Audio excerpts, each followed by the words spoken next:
Só sei que busco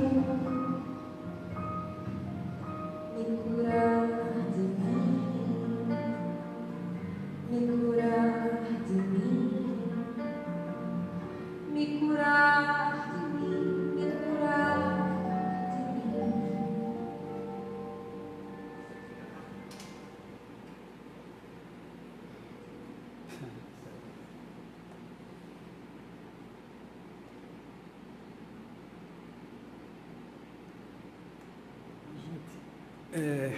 Depois de uma dessa, né?